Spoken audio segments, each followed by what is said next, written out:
এই মুহূর্তে সংসদ ভবন এলাকায় আছেন রিপোর্টার হাসান ওয়ালি, সরাসরি যাচ্ছি তার কাছে।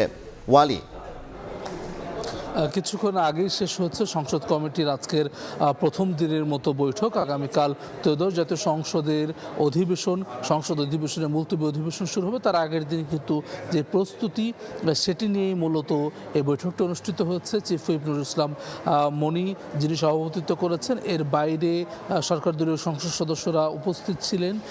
এছাড়াও জামায়াত এনসিপির একজন করে সদস্য, এই কমিটির যারা সদস্য তারা উপস্থিত ছিলেন আজকের এই বৈঠকে যে মূলত বেশ কয়েকটি বিষয় নিয়ে আলোচনা হচ্ছে আমরা জানতে পেরেছি। তার মধ্যে মোটা দাগে যেটি যে সংসদ অধিবেশনের যে 2 দিন অধিবেশন অনুষ্ঠিত হয়েছে, প্রথম অধিবেশনে সেই 2 দিনেই কিন্তু নানান ধরনের অভিযোগ ছিল সংসদ সদস্যদের পক্ষ থেকে সাউন্ড জটিলতা নিয়ে।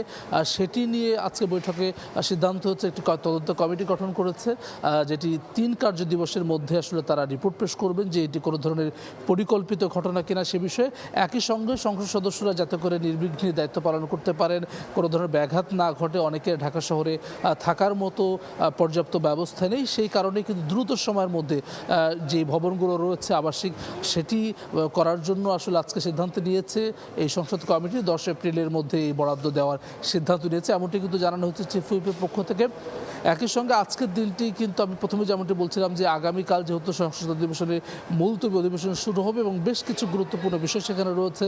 রাষ্ট্রপতির ভাষণের উপরে বক্তব্য রয়েছে, একই সঙ্গে প্রশ্ন উত্থাপন পর্ব রয়েছে। এছাড়াও 133টি যেই